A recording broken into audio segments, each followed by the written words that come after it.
boas-vindas para o Caio. Eu não vou conseguir ouvi-lo agora, Caio, mas você está me ouvindo. Seja muito bem-vindo. Nós temos orado para que Deus use tua vida, use o que Deus tem falado ao teu coração, no teu ministério, para que nós possamos ser abençoados hoje. Obrigado aí por aceitar o desafio. Que Deus te engrandeça, que Deus te use, né? Deus, através do seu Santo Espírito, use o que Ele tem falado ao teu coração. E eu queria fazer uma oração aqui antes da gente começar, antes de eu passar a palavra para você. Depois que eu orar, você já tem a palavra, tá bom? Vamos orar então? Deus, nós te louvamos, nós te agradecemos e pedimos pela vida do Caio, obrigado pela vida dele, Deus, obrigado por esse grande homem do Senhor, que tem hoje a responsabilidade de nos trazer a palavra. Nós honramos o que o Senhor tem feito na vida dele, no ministério dele. Obrigado por essa parceria que ele tem sempre nos abençoado. Deus, usa o que o Senhor tem ensinado ao coração dele agora, para que nós sejamos abençoados, Pai. Para que nós saiamos desse culto hoje, dessa celebração, transformados, Deus, pela sua palavra. Que nós possamos nos concentrar, prestar atenção, mesmo à distância aqui, não interagir com outras coisas, mas ficar focado aqui na palavra e sermos abençoados pelo que o Senhor tem para nós. Deus, usa a vida dele, usa o coração dele, no nome de Jesus. Caio, você tem Amém. a palavra. Deus te abençoe. Amém. Meus irmãos, é muito bom estar com vocês de novo. Eu acredito que vocês estão me ouvindo bem aí, pelo menos eu espero. É um desafio muito grande, né? Estar aqui com vocês mais uma vez, além da grande responsabilidade de trazer a palavra de Deus, ainda tem aquele desafio de não poder olhar nos olhos de vocês e saber se vocês estão aí. Mas que Deus abençoe a gente nessa empreitada, que Ele nos use. Eu agradeço muito o carinho da igreja de vocês, aí apresentado pelo pastor Lucas, o Roberto, por me chamar mais uma vez para poder comunicar do Evangelho de Cristo e dos desafios que o Evangelho traz para as nossas vidas. Então, para a gente começar, eu pretendo, e eu já vou ser honesto com vocês, né? Eu pretendo ser breve, mas não prometo ser breve. É brincadeira, claro. Nosso objetivo aqui hoje é a gente conversar um pouco e poder compartilhar sobre a carta de Paulo aos Colossenses. Eu lembro que no ano passado eu tive a oportunidade de falar com vocês sobre a carta aos Colossenses, na época da Reforma Protestante, e eu quero tomar esse ensejo e trazer aí sobre a questão desse novo normal que a gente está vivendo, e eu acredito que a carta aos Colossenses é um excelente desafio para nós. Tem sido um desafio para mim, tem sido um desafio para os cristãos em geral de todo mundo e de todas as épocas, né? A carta aos Colossenses é uma carta riquíssima. Ela tem como objetivo encorajar os crentes em Jesus a imitarem a pessoa de Jesus Cristo, uma vez que eles foram salvos por ele. Então, a título aí de introdução, eu quero só trazer para vocês alguns pontos aí que são importantes na carta. Então, o primeiro deles que a gente precisa saber é que ela foi escrita pelo apóstolo Paulo, tá? A carta aos Colossenses ela foi escrita por Paulo para uma igreja que ficava na cidade de Colosso, uma igreja ali de uma província do Império Romano e tudo mais. E o centro da carta, o objetivo de toda a carta é falar acerca da pessoa de Cristo. Ela não tem como objetivo falar sobre outras coisas, apesar do apóstolo Paulo falar, eventualmente, aí, sobre alguns outros temas que competem à vida cristã. Mas o centro da carta é a pessoa de Cristo. A gente até fala que a carta aos Colossenses ela é irmã gêmea da carta aos Efésios, né? Então, a carta aos Efésios fala sobre a igreja, no sentido do que Deus fez na igreja, o foco seria a igreja mesmo, e a carta aos Colossenses seria a outra irmã, né? Só que falando sobre Cristo. Então, uma carta é sobre a noiva e outra carta é sobre o noivo, né? Então, a ideia basicamente é essa, sobre... Né? Então, o apóstolo Paulo ele já começa falando na carta que os colossenses foram salvos por Deus, né? E ele começa elogiando a igreja pelo amor que eles demonstravam, pela forma como eles tratavam uns aos outros, ele encoraja esses cristãos a fazerem mais e continuarem nesse caminho e sempre, a cada segundo de sua vida, a cada momento de sua jornada cristã, sempre terem aí uma ascendente, né, um crescimento na sua vida espiritual. Então a gente encontra na carta aos Colossenses, já no versículo de número 13, o apóstolo Paulo falando sobre o que é a igreja, né? Então a gente pode falar que a igreja, basicamente, é aqueles que foram tirados de um reino, de um império, e colocados em outro reino, em outro tipo de império, né? Então eles foram tirados do império das trevas e foram transportados para o reino do Filho do amor do Pai. Então o objetivo da carta aos Colossenses é falar basicamente isso, o que Deus, na pessoa de Cristo, fez em nossas vidas. Então a pergunta, né, quem é Cristo? Então eu sabia quem era o outro rei, né, o outro rei, do outro reino no sentido que Paulo usa, né, de império, nós éramos escravos do diabo, nós éramos escravos do mundo, éramos escravos da nossa carne, e Deus Pai nos tirou desse tipo de império e nos transportou para o reino do Filho do amor dele, o reino de Cristo. Então quem é Cristo? O apóstolo Paulo fala dos versículos 15 a 20, lá no capítulo 1, que Cristo é Senhor da criação, que Cristo é Senhor da igreja, que ele é o Senhor dos mortos, né? Ele foi o primeiro a ressuscitar dentre os mortos, que Cristo é a imagem plena do Deus invisível, que nele, aí isso está no capítulo 2, mas nele habita corporalmente, na pessoa de Cristo, toda a plenitude da divindade. Então Cristo é Deus. E ele fala aí nesse trechinho dos versículos 15 a 20 do capítulo Filipenses, que Cristo foi o Deus que se fez homem e ele morreu pelos nossos pecados. Nesse sentido, meus irmãos, o grande desafio para nós, quando a gente pensa nesse transplante de reinos, né, de quem nós éramos escravos e para onde que nós fomos, para quem nós fomos, a gente encontra o desafio, porque o desafio basicamente é como viver, né? A gente tem vivido um período e a gente foi tirado também do nosso cotidiano, do nosso contexto comum, né? Então, muitas pessoas perderam emprego, outros, por exemplo, estão trabalhando de suas casas, alguns estão passando por dificuldades de saúde, outros tiveram essas dificuldades, já enfrentaram.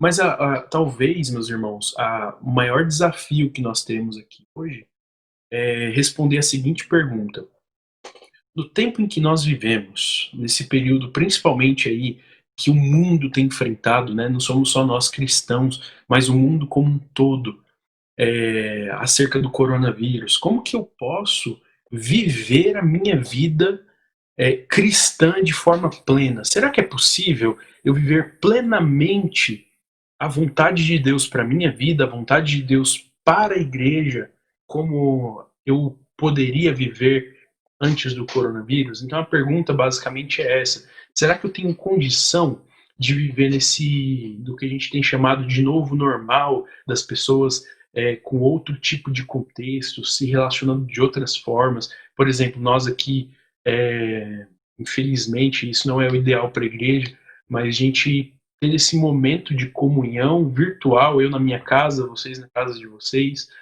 e a gente tem condição de viver o cristianismo dessa forma? Bom, antes de tentar a gente entrar no texto que a gente vai falar, eu quero fazer um paralelo com com textos, né, do Antigo Testamento. Eu não vou pedir para que você abra a sua Bíblia, mas que você se lembre, traga à memória o caso do povo de Israel quando foi tirado do Egito. Lembra que nós estávamos falando agora há pouco que os colossenses também foram tirados de um reino, foram transportados para um outro? Então, eu quero que você traga à memória aquele episódio de quando Deus tirou o povo de Israel da escravidão, da servidão do Egito. Então, o que acontecia? Né? O povo de Deus, o povo que Deus tinha escolhido na pessoa de Abraão, ele foi tirado do Egito depois de 400 e poucos anos de servidão, de muita opressão por parte de Faraó, e ele foi liberto desse reino.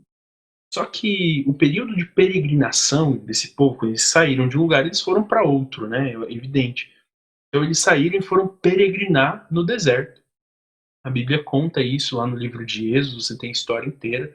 Então eles foram peregrinar no deserto até então, até que chegasse então na terra na terra de Canaã, que Deus tinha prometido para o seu povo.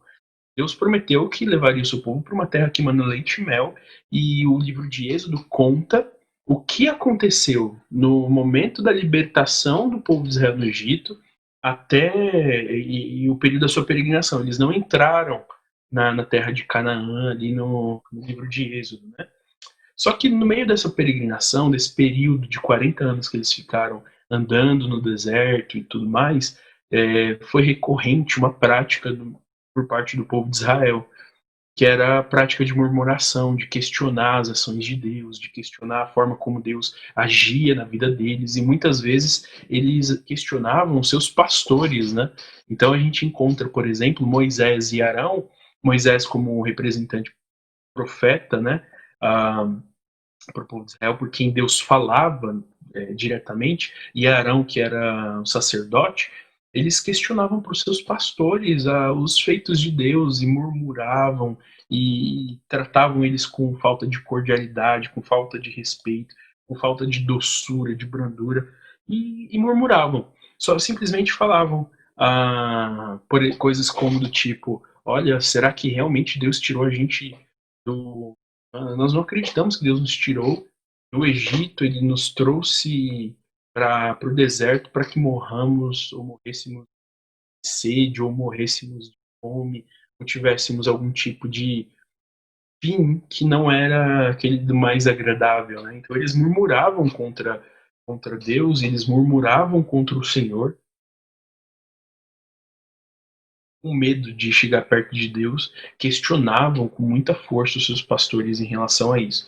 E talvez, eu não sei se você já se fez essa pergunta, mas por que será que no meio da nossa peregrinação cristã, Deus que disse que nos amou na pessoa de Cristo e mandou Cristo para morrer pelos nossos pecados, para ressuscitar, para ascender aos céus, para fazer intercessão por nós, por que será que esse Deus que foi tão amoroso conosco nos permite passar por um período como esse? E muitas vezes, amigos ou pessoas próximas a nós passarem por dificuldades, passarem por questões que envolvem a sua saúde, pessoas jovens morrendo, pessoas idosas sofrendo, irmãos em Cristo passando por isso. Você já se perguntou isso nesse período de pandemia? Eu acredito que você já deva ter se perguntado, e talvez não seja ruim essa pergunta. Talvez o que seja de fato ruim é a forma como ela se dá dentro do nosso coração, né? Quais são as respostas que a gente dá para essas perguntas, né? Então a grande pergunta é: o que Deus tem feito? Eu não quero responder essa pergunta porque eu não estou na mente do Senhor, eu estou vivendo a história como vocês, só que eu quero ajudar vocês, com base na carta de Paulo aos Colossenses, a pensarem sobre o que Deus, em qualquer tipo de contexto, espera da sua igreja, o que Deus, em qualquer tipo de contexto, espera de nós que somos chamados seu povo. A gente bem sabe que esse período de coronavírus, ele é novo na história da humanidade, mas, por exemplo, é dito na palavra de Deus que não existe nada novo debaixo do sol. Os seres humanos sempre passaram por esse tipo de dificuldade no que concerne sua saúde física, de ter epidemias enormes, enfim. A gente sempre passou por esse tipo de coisa, não existe nada novo. E a palavra de Deus, ela nos dá todo tipo de alimento, todo tipo de e veste todo tipo de armadura para enfrentarmos todo tipo de batalha. Tanto as batalhas que são externas a nós, como é o caso desse coronavírus, quanto as batalhas que são internas nossas, né? Questões relativas a, por exemplo, depressão, ansiedade. A palavra de Deus nos ajuda a cuidar de todos esses pontos. Então, eu quero pedir para que você abra a sua Bíblia na carta de Paulo aos Colossenses, acho que você já deve estar aberto, só que no capítulo 2, versículo 20, a gente vai ler esse texto até o capítulo 4, versículo 6, só que eu não vou expor o texto como um todo. Eu vou passar por alguns pontos que eu acredito que seja fundamental e quero tirar aí duas coisas para a gente, né? Então, a gente entender quais são os nossos compromissos em relação ao que Deus fez em nós para que fôssemos compromissados com Ele e aquilo que seria a nossa missão, né? Então, a partir daquilo que Deus fez em mim, eu devo fazer, então, para viver a minha vida cristã aqui, principalmente nesse contexto, né? Então, eu tenho basicamente essas duas divisões. Elas têm algumas divisões menores, né? Mas a gente entender isso, né? E dentro da nossa missão, entender que esse período de pandemia é um período de oportunidades que nós temos de servir a Deus de formas que nós não serviríamos se não estivéssemos passando por isso. Já pensou nisso? E existem alguns tipos de contextos que você foi inserido, colocado, colocada, e que hoje você pode servir a Deus dessa forma que talvez antes você não pensaria em servi-lo? Então, o meu objetivo é a gente fazer isso. Bom, por que eu coloquei, né? Por que a gente vai ver aí o capítulo 2 de Colossenses? Né? Do versículo 20 até o 23 ali, o meu objetivo é basicamente a premissa do apóstolo Paulo, né? A partir do que o apóstolo Paulo está falando com a igreja, né? Por que ele se vê no direito de falar para os crentes a forma como eles devem viver? Então o apóstolo Paulo ele parte de uma premissa que é a maior de todas. Ele diz lá no versículo 20 o seguinte: se vocês morreram com Cristo, e aqui é belíssimo esse texto, porque é um fato de que Cristo morreu. A gente sabe que Jesus Cristo ele morreu pelos nossos pecados. Só que o apóstolo Paulo fala, e isso a gente encontra em outras cartas do Novo Testamento, em outros textos, por exemplo, Romanos 6, que nós morremos com Cristo, que quando Cristo foi para a cruz, ele foi para a cruz carregando os nossos pecados, mas que quando nós cremos na pessoa de Cristo, é como se estivéssemos na cruz junto dele. É como se nós fôssemos aquele ladrão que se arrependeu e que Cristo falou: ainda hoje estarás comigo no paraíso. É como se a gente estivesse exatamente junto com Cristo na sua morte. E ele diz: se vocês morreram com Cristo para os rudimentos do mundo, por que se sujeitam a regras como se ainda vivessem no mundo? Não toque nisto, não coma disso, não pegue naquilo. Todas essas coisas se destroem com o uso. São preceitos e doutrinas de homens. De fato, essas coisas têm aparência de sabedoria ao promoverem um culto que as pessoas inventam. Falsa humildade, tratamento austero do corpo, tratamento rígido, mas elas não têm valor algum na luta contra as inclinações da carne, ou talvez a sua tradução esteja como sensualidade, né? Por que eu estou falando isso? Porque Deus, na pessoa de Cristo, ele nos tirou do jugo que nós éramos sujeitos, ele nos tirou do que eu falei, né, daquele império que nós vivíamos, em que nós tínhamos três algozes. Nós tínhamos o diabo, o mundo e nós mesmos, a nossa carne, nossa natureza pecaminosa. Ele nos tira disso. Só que, por alguma razão, os irmãos de Colossenses estavam ouvindo algumas pessoas, e aqui eu não quero me delongar muito explicando o que estava acontecendo aos Colossenses, porque o objetivo propriamente não é todo esse, mas só para vocês tirarem alguma coisa do texto para fazer um paralelo com a vida, por alguma razão esses irmãos estavam ouvindo pessoas que falavam para eles que eles não podiam desfrutar do mundo que Deus criou por razões diversas, né? Então, por exemplo, olha, eles inventavam regras no sentido: não toque nisso, ó, isso daqui não é bom que você toque, não coma daquilo, ó, gente como você não pode comer esse tipo de comida. Ou, por exemplo, não pegue naquilo, né? E isso daí não é coisa para vocês. E tem gente ainda que faz isso e cria esse tipo de, de discurso que fica bonito para a igreja, né? Crente não pode fazer essas coisas, né? Só que o apóstolo Paulo fala que as coisas que são do mundo que Deus criou, elas se destroem com o uso. Então não é o fato de usá-las que vai me fazer mal, né? O que o apóstolo Paulo ele quer nos trazer é a sobriedade. Ele vai dizer que as coisas que Deus criou, elas podem e devem ser usadas por nós, porque nós fomos criados para sermos os regentes da criação.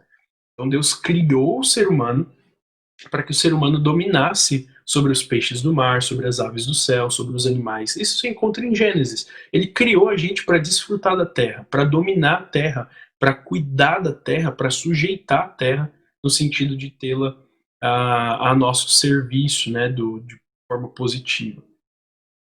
Então, esse tipo de discurso de não toque nisso, não coma aquilo, não pegue naquilo, é o que Paulo diz. Esses são preceitos e doutrinas de homens. E a gente vive, irmãos, eu não quero ser, não quero colocar em xeque a palavra das nossas autoridades no que diz respeito à nossa conduta no coronavírus, mas a gente vive, em certo sentido, hoje com essas regras, né? Então, eu tenho que andar de máscara, eu tenho que usar álcool em gel, tenho que lavar as mãos, tenho que fazer aquilo, tenho que fazer isso. Se eu for pegar ônibus, eu tenho que ter esse tipo de cuidado. Se eu andar em determinado lugar, eu tenho que sair do mercado, tenho que lavar a minha comida. Enfim, a gente está preso por muitos preceitos de homens, e é um fato, né? A gente está preso nisso. A grande questão não são nem os preceitos em si, né? Porque se eu não tiver uma consciência boa para com Deus, estiver fazendo essas coisas para evitar algum tipo do que Paulo diz ali, de lutar contra as inclinações da carne, se eu tiver como objetivo apenas cumprir esse tipo de ordenança, achando que com isso eu estou julgando a Deus e não ter nada além dessa prática, então eu estou fazendo errado, né? Então eu estou fazendo errado.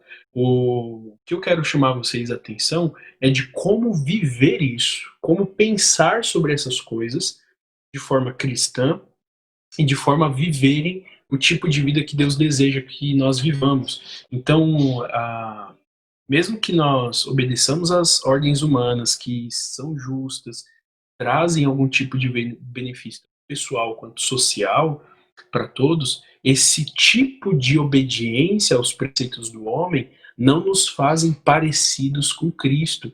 E aqui está, irmãos, a nossa defesa. Nós somos um povo que tem, em certo sentido, um novo compromisso. Nós somos compromissados com Cristo em primeiro lugar. Antes importa obedecer a Deus do que aos homens. Nós vivemos um tipo de contexto que é aparentemente desfavorável para que vivamos uma vida cristã, porém, nós continuamos sempre com a mesma missão de servir o Senhor e Deus Pai do nosso Senhor Jesus Cristo, servir a Cristo e viver na plenitude do Espírito, aqui, encontrando em todo tempo as oportunidades de fazermos aquilo que Cristo faria se estivesse vivendo esse momento. Então, a premissa do apóstolo Paulo é básica: Cristo morreu, mas nós morremos com ele. E se nós morremos com Cristo, eu não estou mais sujeito às leis desse mundo, no sentido de que eu preciso viver por elas, para elas, como se eu tivesse sido criado por elas, né? Não, nós sabemos que a nossa vida, ela foi, nós, né, como um todo, fomos criados por Deus, para Deus e para termos uma vida de comunhão com Ele. Então, o objetivo é esse, é como que nós acertamos as nossas práticas na nossa cabeça, fazemos aquilo que temos que fazer com boa consciência para com Deus, boa consciência para com os homens e viver isso de forma plena, glorificando a Deus, não só nos atos externos que fazemos, mas também nos atos internos. Então, lá no capítulo 3, aí vira a página da sua Bíblia, capítulo 3, os versos de 1 a 4, Paulo ele usa uma palavrinha que é muito interessante. Quando você estiver lendo sua Bíblia na sua casa, quando você estiver fazendo o seu devocional, estiver naquele momento que você está sós com Deus, lendo a Bíblia, você tem que prestar atenção nessas palavras. A palavra portanto, do versículo 1, né? Eu li em algumas traduções e a palavra portanto está por lá, né? Então, portanto, se você morreu com Cristo para os rudimentos do mundo, portanto, né, depois de tudo isso, portanto, então, concluindo, então se você morreu com Cristo, é óbvio que você ressuscitou com Ele. Porque uma pessoa que não morre com Cristo não ressuscita com Ele. É impossível que isso aconteça. Então, se você foi morto com Jesus Cristo, então, portanto, se vocês foram ressuscitados juntamente com Ele, vocês têm que ter uma vida completamente diferente, né? Então, por exemplo, a premissa é essa: vocês morreram com Cristo, vocês foram ressuscitados com Cristo, então vocês têm que ter um outro tipo de vida. Que tipo de vida é essa? É uma vida de busca e uma vida de pensamentos diferentes, né? Então ele fala: busquem as coisas lá do alto, onde Cristo vive, assentado à direita de Deus, pensem nas coisas lá do alto e não nas que são aqui da terra, porque vocês morreram e a vida de vocês está oculta juntamente com Cristo em Deus. Quando Cristo, e aqui a gente encontra uma promessa, né? Então, quando Cristo, que é a vida de vocês, se manifestar, então vocês também serão manifestados com Ele em glória. Então a gente tem 4 coisas nesses versículos do capítulo 2 até esse trecho do capítulo 3 aqui no verso 4. Então, do 2:20 até o versículo 4 do capítulo 3, a gente tem 4 coisas que eu queria que você, se tiver a oportunidade de anotar, anote. A gente encontra uma premissa. Qual que é a premissa? Eu morri com Cristo, eu fui ressuscitado com Cristo. Então, eu sou um com Cristo. O que aconteceu com Jesus Cristo aconteceu comigo. E a prova disso, meus irmãos, eu convido você a dar uma passeada na carta de Paulo aos Efésios junto comigo, porque a carta de Paulo aos Efésios, lembra que eu falei para vocês que é a irmã gêmea? E a irmã gêmea, ela tem algumas coisas para dizer sobre o parto. Isso é muito importante. Então, lá no capítulo 2 da carta de Paulo aos Efésios, ele diz o seguinte: Ele vos deu vida. Versículo 1, tá? Do capítulo 2 de Efésios. Ele vos deu vida, estando vós mortos nos vossos delitos e pecados, nos quais andastes outrora segundo o curso deste mundo, segundo o príncipe. Lembra que eu falei dos algozes, daqueles que nos aprisionavam no outro reino? Segundo o príncipe da potestade do ar, do espírito que agora atua nos filhos da desobediência, entre os quais também todos nós andamos outrora, segundo as inclinações da nossa carne, fazendo a vontade da carne e dos pensamentos, e éramos, por natureza, filhos da ira, como também os demais. Isso aqui é uma descrição de quem nós éramos antes de Cristo. Só que lá, as primeiras palavras que Paulo usa em Efésios 2:1 é que ele nos deu vida, ele nos tirou desse tipo de contexto. Nós não somos mais sujeitos a esse tipo de escravidão. E aqui, outra palavra que é muito importante, anota na sua Bíblia, grifa, pinta ela de alguma forma, é a palavra mas, do versículo 4. Mas Deus, sempre que eu estou contando uma história, né, eu começo a falar sobre uma história e uso a palavra mas, eu vou trocar. Quer um exemplo? Eu estou falando com os irmãos da Igreja Batista Refúgio, mas você já consegue imaginar alguma coisa. Por alguma razão, eu vou ter que parar de falar. É um exemplo. Né? Então, Paulo está falando de uma descrição negativa sobre a nossa vida, quem nós éramos antes de Cristo, e ele começa a falar, então, sobre outra coisa. Ele começa a mostrar o lado oposto disso, e ele fala o que Deus fez por nós. Ele diz, mas Deus, sendo rico em misericórdia, por causa do grande amor com que nos amou, nos deu vida juntamente com Cristo. E ele diz, pela graça sois salvos. E juntamente com ele, preste atenção, e aqui a defesa é, eu sou um com Cristo. Eu que creio na pessoa de Cristo, sou um com ele.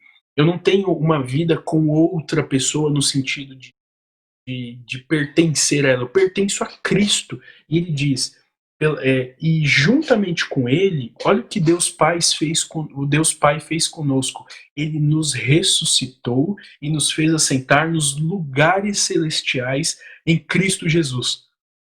Talvez você se lembre do que aconteceu no finalzinho dos evangelhos e se lembre do que aconteceu no capítulo 1 de Atos dos Apóstolos.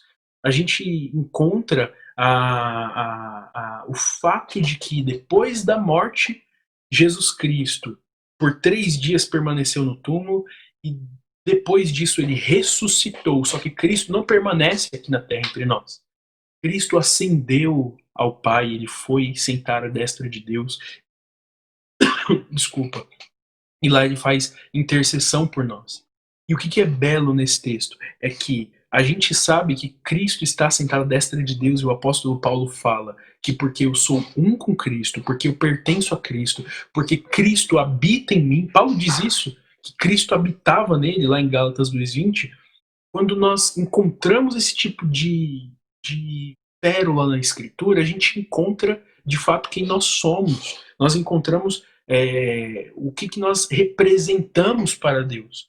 Né? E nós temos aqui, Cristo assentou nos lugares celestiais, mas nós estamos lá com Ele, porque Deus nos fez assentar nos lugares celestiais em Cristo, para mostrar nos séculos vindouros a suprema riqueza da sua graça em bondade para conosco, em Cristo Jesus. E aí, gente, vejam a beleza desse texto, né? Então, o apóstolo Paulo, no capítulo 3 de Colossenses, ele diz isso: ó, busquem as coisas lá do alto onde Cristo vive, assentado à direita de Deus, mas por quê? E como que você sabe que tem o direito e pode saber como buscar? Porque você está lá com Deus, com Cristo, você está sentado junto com Ele. Então, busque as coisas do lugar onde você já está, que é em Cristo. Então ele fala dessa busca e ele fala de pensamento. Ele fala, pensem também nas coisas lá do alto e não nas que são da terra. Você pertence a outro reino, meu irmão. Você pertence a outro reino, minha irmã, e o fato de você viver uma vida que é totalmente diferente da vida que você vivia, não só porque, por exemplo, antes você bebia em excesso e agora não bebe mais, ou porque você usava seu corpo de formas ilícitas e hoje você não usa mais. Não é por isso. Não é basicamente esse o estilo de vida do cristão, de que ele antes fazia umas coisas e hoje fazia outra. Não, é algo mais profundo. O que o apóstolo Paulo fala é que nós não pertencíamos a Deus, então nós passamos a pertencer a Ele, que nós estávamos em um tipo de reino, em um tipo de império, que nós éramos escravos do pecado, que nós éramos escravos do mundo, que nós éramos escravos do diabo, que nós éramos escravos de nós mesmos, e que então Deus nos libertou na pessoa de Cristo. E hoje nós estamos assentados à destra de Deus junto com Ele. Por isso, eu tenho tudo o que preciso para buscar o que está lá no alto e tenho tudo o que preciso para pensar no que é lá no alto. Por quê? Deus nos equipou, Ele nos deu tudo o que precisamos para viver a vida que Ele deseja que nós vivamos. Então o apóstolo Paulo ele diz isso. Olha, vocês têm uma premissa de vida básica, vocês morreram com Cristo e ressuscitaram com Ele. Portanto, vocês são um com Ele. Só que o fato de vocês serem um com Cristo também dá a vocês tudo o que precisam para praticar aquilo que vocês devem praticar. Então busquem coisas que devem ser buscadas e pensem em coisas que devem ser pensadas. Sobre pensamento você pode encontrar na carta de Paulo aos Filipenses, por exemplo, a alegria no Senhor. Quando nós, o que Pedro diz sobre buscar, um exemplo, né? Sobre buscar a Cristo. Bom, se eu tenho algum tipo de ansiedade, eu posso entregar ao meu Deus, sabendo que Ele me ouvirá, porque Ele tem cuidado de mim. Lancem sobre Ele todas as vossas ansiedades, porque Ele tem cuidado de vós. E a Bíblia é taxativa em relação a isso. Isso no sentido de busca. No sentido de pensamento, o apóstolo Paulo fala que tudo aquilo que é verdadeiro, amável, puro, santo, de boa fama, de que há louvor, essas coisas têm que habitar o seu pensamento. Isso está lá em Filipenses 4:8. Então, você tem uma vida de prática fechada na Bíblia. O que você deve fazer para viver sempre na plenitude da sua vida cristã. Então, você deve se pensar, tudo bem, Caio, você me deu algumas premissas, você falou sobre algum tipo de prática, né, de buscar e pensar, mas por que eu tenho que fazer isso? A grande pergunta é, por que eu preciso viver uma vida parecida com Cristo? O fato dele ter me salvado, aqui é um ponto muito interessante. Muitas pessoas dizem, talvez você já deva ter falado isso, ou pensado, ou ouvido isso em algum lugar, e eu quero tirar, se Deus me permitir, tirar esse pensamento da vida de vocês. Qual que é? Eu já ouvi muitas pessoas dizendo o seguinte: Deus me ama do jeito que eu sou. Isso tem um fundo de verdade, mas não é toda a verdade. Né? Por que eu não acredito nessa frase? Porque se Deus nos amasse do jeito que nós somos, Ele não teria o porquê falar para que eu parecesse com Cristo. Ele não teria razão para me santificar, para fazer com que eu buscasse coisas diferentes e pensasse coisas diferentes. Pense nisso. Se Deus amasse você do jeito que você é, não teria um texto na Bíblia reprovando um comportamento ou pensamento errado que você tem. Ou de mim. Não, Deus, ele não me ama do jeitinho que eu sou. Como o pastor Lucas disse, pouco antes da nossa fala, comentou na sua oração que o maior problema do homem é o problema do pecado e que isso não pode ser resolvido por leis humanas, não pode ser resolvido por governos, não pode ser resolvido com uma boa educação, com uma boa escola, com uma boa faculdade, não pode ser resolvido dessa forma. Isso tem que ser resolvido com Cristo. E o apóstolo Paulo fala que a razão de mim, que foi morto e fui ressuscitado com Cristo, a razão para que eu pratique as coisas, e isso está lá no versículo de número 3, ele usa a palavra porquê, né? Então, o porquê dando razão, ele diz, a razão para vocês buscarem coisas diferentes e fazerem coisas diferentes é a mesma premissa. Veja bem, a premissa para viver buscando e pensando coisas diferentes é que Cristo morreu por mim e Cristo ressuscitou por mim. Essas são as premissas. E aí ele redunda, ele faz a gente chama de loop, né? Ele fica dando voltas e ele fala, por que vocês morreram e a vida de vocês está oculta juntamente com Cristo em Deus. Vocês pertencem a Ele. Então, o começo da vida de vocês foi com Cristo e o fim da vida de vocês é Cristo, no mesmo sentido que o apóstolo João falou em Apocalipse e que o autor de Hebreus falou em Hebreus. Cristo é o autor e consumador da fé, que está em Hebreus, e no livro de Apocalipse ele é o alfa e o ômega, o princípio e o fim. Então, Cristo ele está tanto no começo quanto no fim de nossa vida cristã, como se fosse uma cerca. Sabe como se Cristo fosse de fato um cercado para nós. E tudo que está nesse meio também pertence a Cristo. E no caso, a nossa busca e nossos pensamentos. Então, eu tenho umas premissas, eu tenho as razões de fazer o que eu faço, eu tenho o que eu tenho que fazer, mas eu tenho também uma promessa. Nosso Deus não nos cobra coisas, Ele não nos pede coisas de forma aleatória.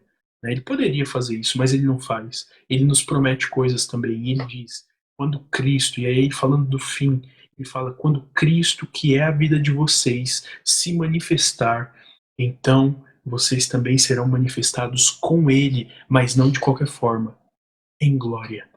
E aqui está a beleza do Evangelho, meus irmãos, porque Cristo ele vai se manifestar. Ele vai, isso é certeza, é certo. Não é...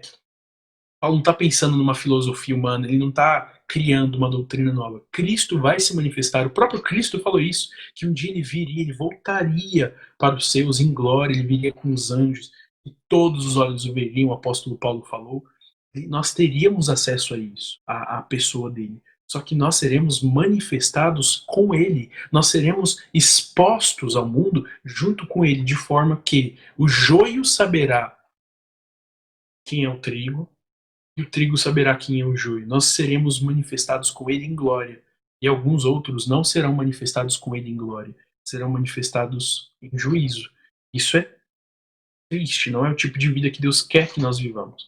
Então, basicamente, meus irmãos, no que diz respeito ao compromisso que nós temos com Deus, esse compromisso ele gira em torno de dois grandes eventos.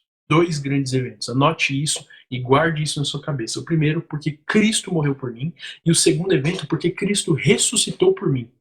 O apóstolo Paulo, ele nunca deixa de dizer, por exemplo, lá em Gálatas 6,14, de que se ele tem alguma coisa para se gloriar, ele se gloria na cruz de nosso Senhor Jesus Cristo, lembrando a sua morte, porque foi na cruz de nosso Senhor Jesus Cristo que o apóstolo Paulo e todos aqueles que vivem em Cristo passaram, que foi nessa cruz que eles tiveram, enfim, a crucificação também para o mundo e o mundo crucificado para eles. Eu não pertenço mais aqui. Só que foi na ressurreição de Cristo e, portanto, nossa ressurreição também, que nós encontramos a validação da minha salvação. O apóstolo Paulo fala em Romanos capítulo 4, se você tiver a oportunidade de abrir, Romanos capítulo 4, versículo de número 25, o apóstolo Paulo fala o seguinte, o qual, falando sobre Cristo, foi entregue, aqui a morte de Cristo, o qual foi entregue por causa das nossas transgressões, então porque nós pecamos, Cristo foi entregue à cruz, mas ele ressuscitou por causa da nossa justificação. Então nós somos justificados, nós somos salvos pela morte e pela ressurreição de Cristo. forma que esses dois grandes eventos nos dão um novo compromisso para com Deus. Então, pense bem, nesse período de pandemia, nesse período de sofrimento em massa, em sofrimento global, nós temos um compromisso com alguém. Nosso compromisso não é com a dor, o nosso compromisso não é com o sofrimento, apesar dessas coisas poderem estar envolvidas.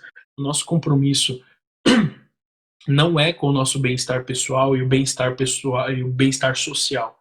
Não é. O nosso compromisso, antes de obedecer o segundo grande mandamento, que é amar a Deus, que é amar o próximo como nós mesmos, ele antes tem uma premissa, eu tenho um compromisso anterior. O primeiro grande mandamento é amar a Deus de todo o coração, força, alma, entendimento, porque ele fez tudo o que fez por mim. Então, se eu tenho esse compromisso com Deus, então, né, eu consigo encontrar bem a minha missão. E é disso que nós estamos falando.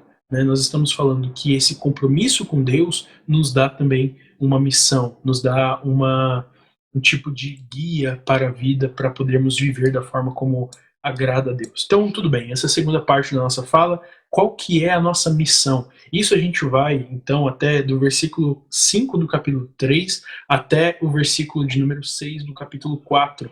Mas a gente vai passar bem rápido, como eu disse, eu não vou explicar todo o texto, vai ficar muito longo e nós não temos tempo para fazer isso. Então, primeiro, a parte da nossa missão é fazer morrer a nossa natureza pecaminosa. Isso é muito importante, irmãos, porque quando nós morremos com Cristo e ressuscitamos com Ele, apesar de nós termos no agir do Espírito Santo, nós termos tido uma natureza que é chamada de natureza santa, né? Nós termos essa natureza, nós ainda temos dentro do nosso corpo uma natureza pecaminosa. Por alguma razão, nós estamos no reino de Deus, mas ainda pecamos. É o que a gente chama de já e ainda não. Então eu já sou salvo, mas eu ainda não sou plenamente salvo. Vou explicar. Eu já sou salvo do poder do pecado, eu já sou salvo das garras do pecado. Porém, eu não sou salvo da presença do pecado. O pecado ainda me rodeia, eu ainda sou tentado, ainda existem fatores externos e internos dentro de mim que me fazem pecar. E o apóstolo Paulo diz que nós devemos morrer a nossa natureza pecaminosa. Isso a gente encontra nos versículos 5 a 11 do capítulo de número 3. Dá uma lida aí comigo. O apóstolo Paulo usa de novo a palavra portanto. Esse portanto do versículo 5 ele é importante porque ele amarra a morte e a ressurreição de Cristo como as premissas básicas para fazer morrer a minha natureza pecaminosa. Então, como que eu posso fazer morrer a minha natureza pecaminosa? Não é por esforço pessoal. Primeira coisa que você tem que saber, não é por esforço pessoal. É pelo fato de você crer no que Cristo fez na cruz do Calvário e o que Deus Pai fez ressuscitando Cristo dentre os mortos, é porque você crê no trabalho do Pai e você crê no trabalho do Filho que o Espírito Santo te ajuda, te guia a fazer morrer a sua natureza pecaminosa. Então você tem um portanto aí. Portanto, façam morrer tudo que pertence à natureza terrena de vocês. A imoralidade sexual, impureza, paixões, maus desejos e avareza, que é a idolatria. Por causa dessas coisas é que vem a ira de Deus sobre os filhos da desobediência. Vocês também andaram nessas mesmas coisas no passado, quando viviam nelas. Agora, porém, abandonem igualmente todas essas coisas: ira, indignação, maldade, blasfêmia, linguagem obscena no falar. Não mintam uns aos outros, uma vez que vocês se despiram da velha natureza, uma vez que vocês não pertencem mais a esse mundo, vocês não podem nem mentir uns aos outros, porque a mentira é uma prática daqueles que são filhos do diabo, e isso o próprio Deus Filho disse, né, em João 8,44.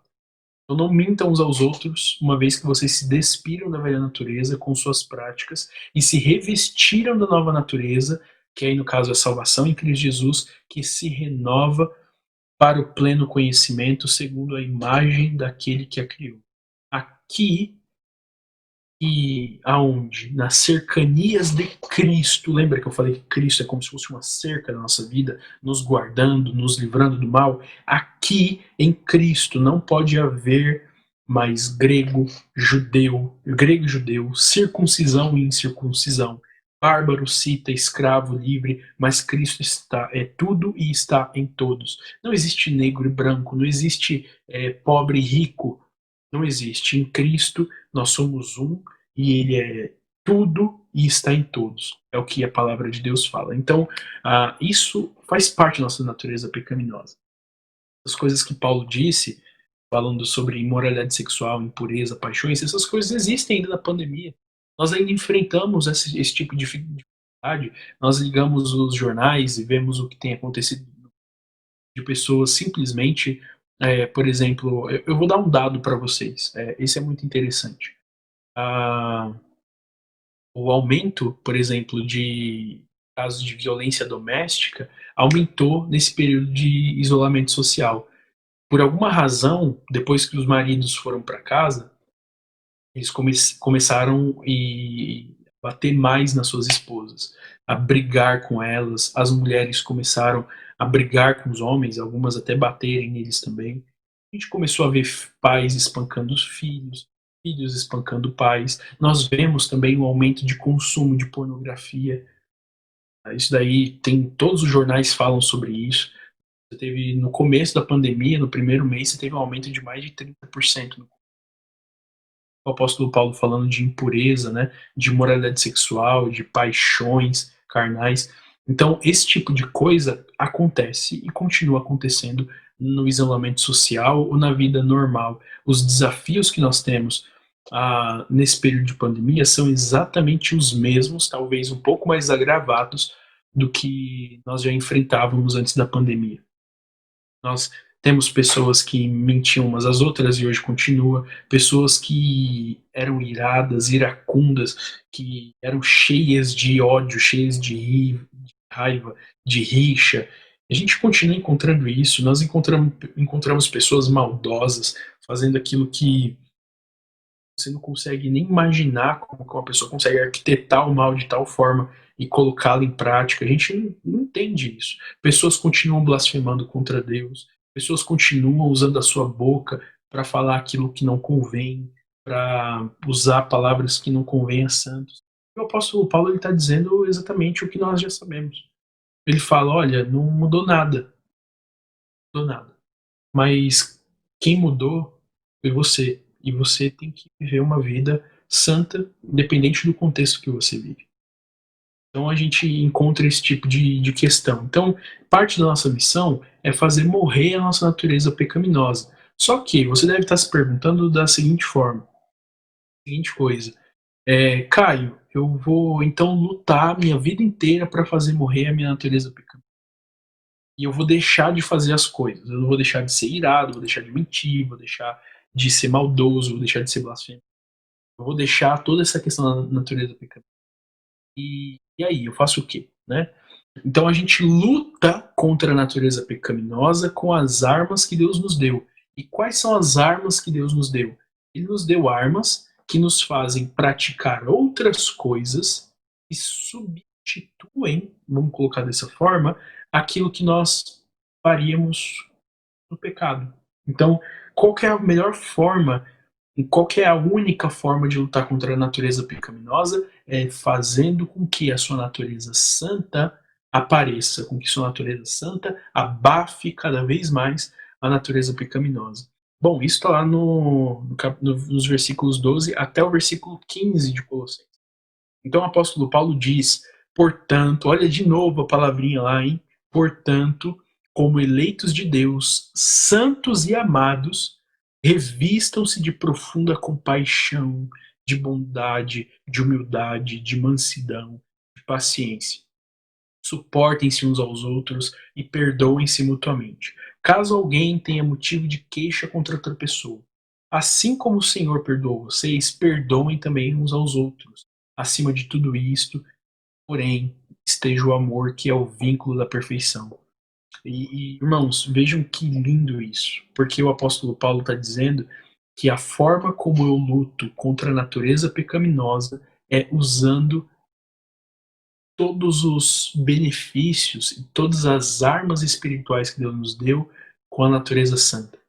Profunda compaixão, bondade, humildade, mansidão, paciência, tolerância, perdão, amor. Essas coisas não são cultivadas, irmãos, no mundo. Elas são algo que o Espírito nos comunica, que o Espírito nos dá. Ele nos entrega todas essas armas para que então lutemos com todas elas, usando todas as forças que o Senhor e Pai nos deu contra a natureza pecaminosa. E assim nós vencemos essa batalha. Você faz isso de 3 formas diferentes, né? Existem basicamente 3 coisas que você pode usar na sua caminhada, na sua jornada cristã, para você conseguir aí usar essas armas, né? Porque você tem as ferramentas. Não adianta você ter um martelo e não saber usar o martelo, ter um alicate e não saber usar o alicate. Então, o nosso pai, ele nos dá um manual de como usar essas ferramentas. Então, como que eu posso usar? Os versículos 16 e 17, ele nos falam de 3 coisas diferentes aí, né? Então, ele fala que a paz de Cristo tem que ser o árbitro em nosso coração. O que significa? Ele tem que apitar o jogo da nossa vida, o árbitro. Então, a paz de Cristo, essa paz que excede todo entendimento, que habita, essa paz tem que me fazer buscar e agir e pensar de forma que eu não fazia antes. Então, por exemplo, quando eu tiver vontade, por alguma razão, de ofender uma pessoa porque ela me ofendeu, a paz de Cristo, ela tem que transparecer de forma muito mais abundante do que a minha ira, de forma que essa paz seja o árbitro do nosso coração. Então, esse é um primeiro ponto, é a gente ter a paz de Cristo como árbitro no nosso coração. A segunda coisa é nós sermos gratos pelo que temos. Nós temos gratidão pelo que Deus nos deu. Terceira coisa, que é dividida em outras 3, né, é que a palavra de Cristo ela habite ricamente em nós, né? Então, como que a palavra de Cristo habita ricamente em nós? Bom, a gente sabe que uma boa prática é a leitura dessa palavra, né? A gente lê a palavra de Deus. Só que o apóstolo Paulo fala de outras 3 coisas. Ele fala de instrução, de aconselhamento e louvor a Deus. Vamos ler o texto lá. Os versículos 16 e 17. Ou 15, 16 e 17. Fala assim: que a paz de Cristo seja o árbitro no coração de vocês, pois foi para essa paz que vocês foram chamados em um só corpo. E sejam agradecidos. Que a palavra de Cristo habite ricamente em vocês. Instruam e aconselhem-se mutuamente em toda sabedoria. Manda a Deus com salmos, hinos e cânticos espirituais com gratidão no coração. E tudo o que fizerem, seja em palavra, seja em ação, façam em nome do Senhor Jesus, dando por ele graças a Deus Pai. Bom, enfim, a gente então encontra essas 3 grandes coisas, né? Eu preciso da paz de Cristo, eu preciso ser grato a Deus e eu preciso da palavra de Cristo habitando ricamente em mim. Eu não posso ser pobre na palavra de Cristo, eu tenho que ser rico nela.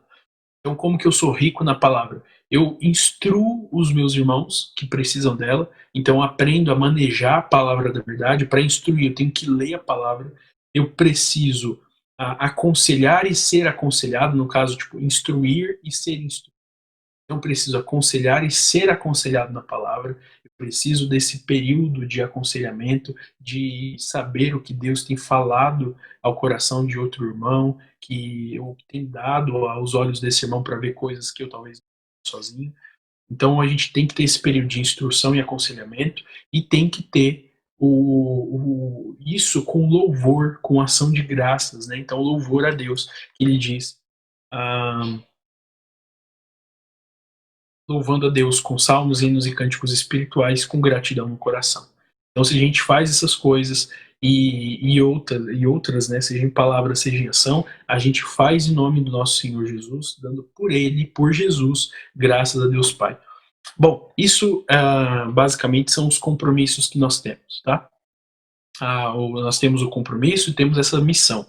Para a gente já ir pensando no nosso fim, da nossa reflexão aqui, eu queria falar com vocês sobre a questão das oportunidades. Porque assim, tudo bem, Caio, você me falou o que Deus fez por mim, você me falou o que eu devo fazer, mas não está muito claro em que contexto que eu devo deixar, por exemplo, com que minha natureza santa vença a minha natureza pecaminosa.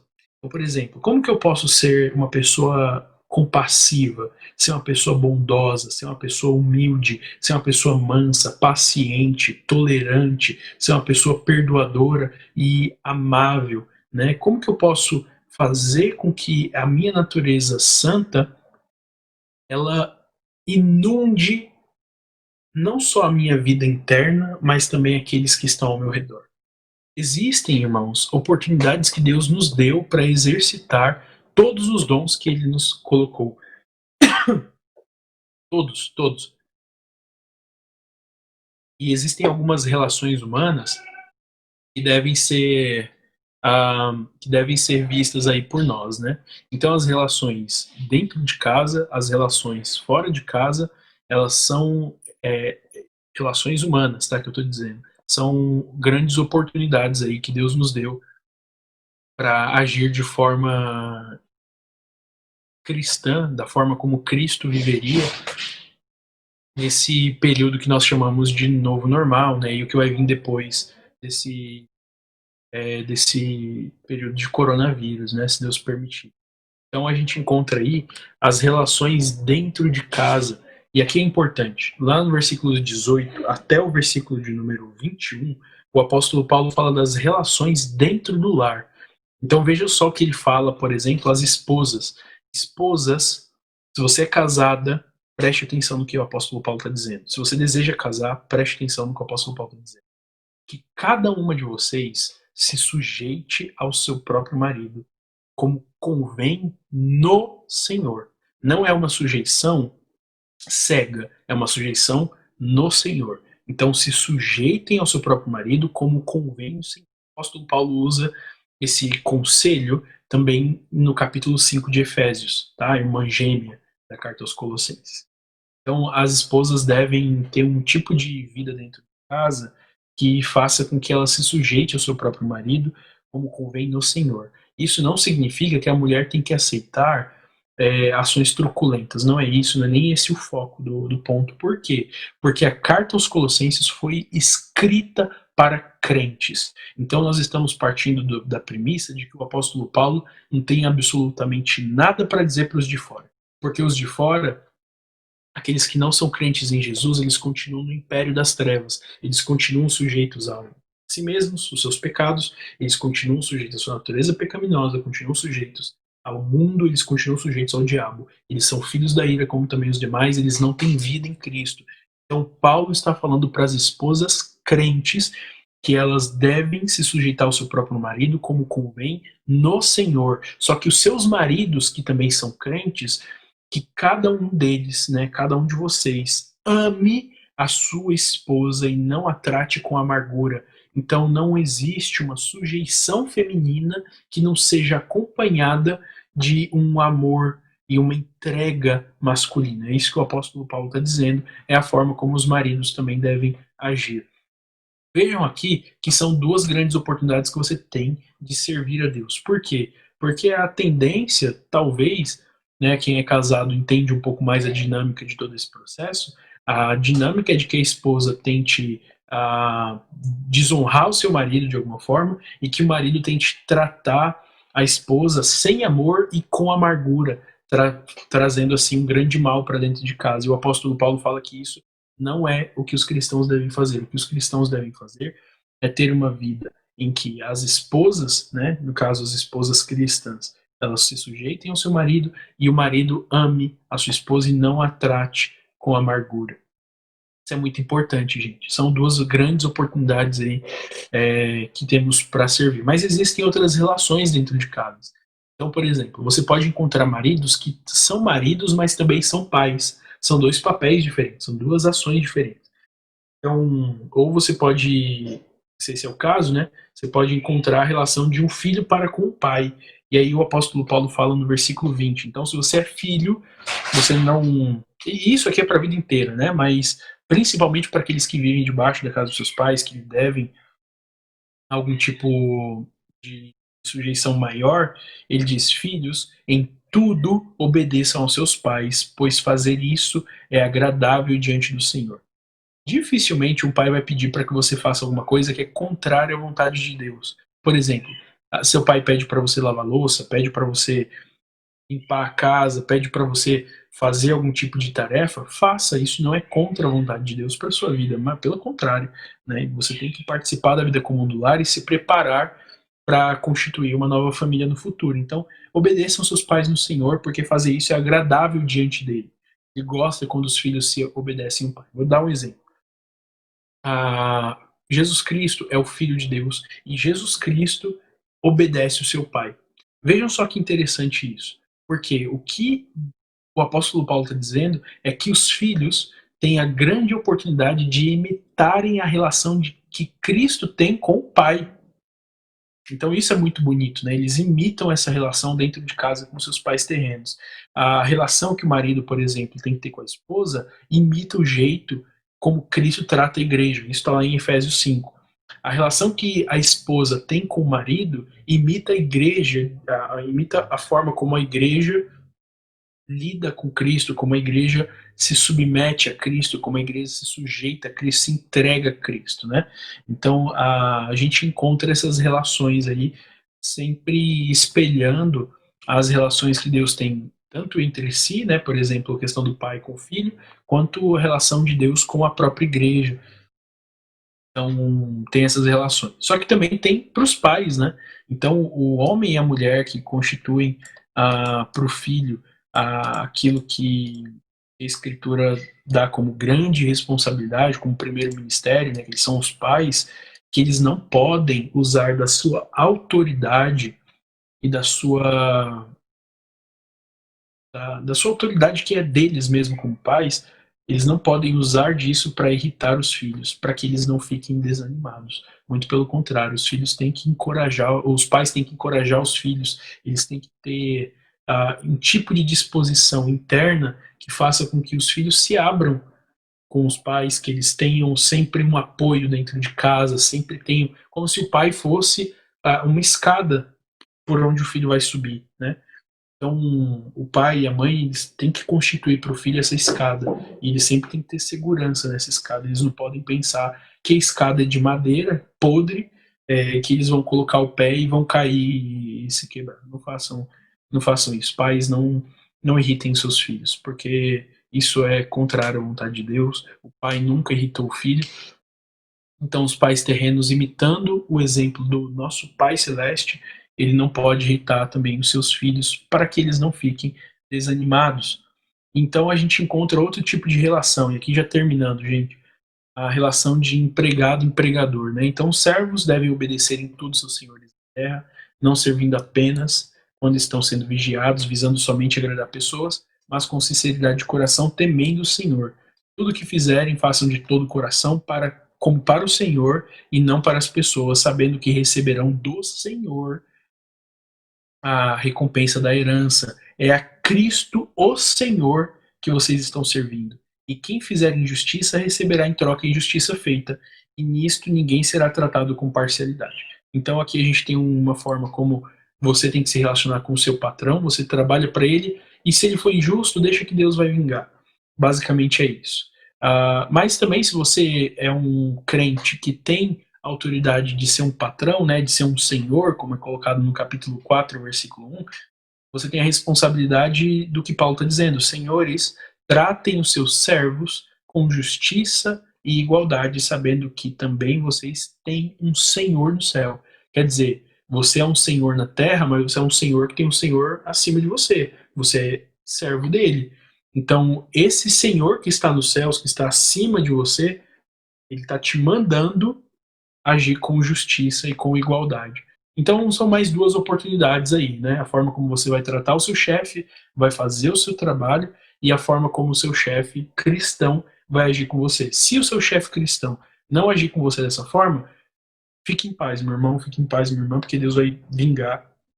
Você também pode mudar de emprego, né? A gente tem essa facilidade de fazer isso hoje, mas sabendo que Deus vai vingar e vai cobrar cada ação errada. Como que nós operamos tudo isso? Bom, conselhos finais, talvez a sua Bíblia esteja desse jeito aí. Conselhos finais, no capítulo 4, dos 2 até o 6, o apóstolo Paulo diz: continuem a orar, vigiando em oração, com ação de graças. Ao mesmo tempo, orem também por nós, né? E orem aí, no caso, seus pastores, né? Aqueles que estão à frente de vocês, no sentido de liderarem vocês espiritualmente. Então, orem também por eles, para que Deus abra a eles a porta à palavra, a fim deles falarem do mistério de Cristo, pelo qual, aí aqui Paulo, né, o caso de Paulo, pelo qual também está algemado, mas orem pelos seus pastores, para que eles possam ter tranquilidade para pastorear vocês. Orem para que eu torne esse mistério conhecido como me cumpre fazer. Orem para que o ministério dos pastores de vocês seja um ministério bom. Então tenham também um zelo pela liderança espiritual. Versículos 5 e 6, para terminar: sejam sábios no modo de agir com os que são de fora, aqueles que não são crentes, e aproveitem bem o tempo de vocês. Que a palavra dita por vocês seja sempre agradável, temperada com sal, para que saibam como devem responder a cada um. Então, uma vida de oração contínua é uma vida que Deus nos ensina, em que Deus nos ensina a também agir dentro das oportunidades que Ele nos coloca. Bom, enfim, irmãos, para a gente finalizar aqui, queria dizer para vocês que é um fato, né? E nós precisamos saber que, apesar do coronavírus ter sido algo novo para nós, ele não é novo para Deus. E o nosso Deus nos deu tudo que precisamos para passar por esse tempo de forma a glorificarmos o nome dele. E ele deu o mapa das nossas ações. E esse mapa está, com certeza, dentro da palavra do Senhor. Bom, o meu objetivo basicamente foi esse, tá? Falar com vocês sobre esse texto. Eu espero que vocês entendam o compromisso de vocês, entendam a missão de vocês, entendam as oportunidades que Deus coloca na frente de vocês, na nossa frente, para que assim possamos glorificar o nome dele e cuidar daqueles que estão também ao nosso redor com muita tranquilidade. Tá bom? Deus abençoe, obrigado mais uma vez pela oportunidade, e eu vou encerrar aqui o meu áudio, tá bom?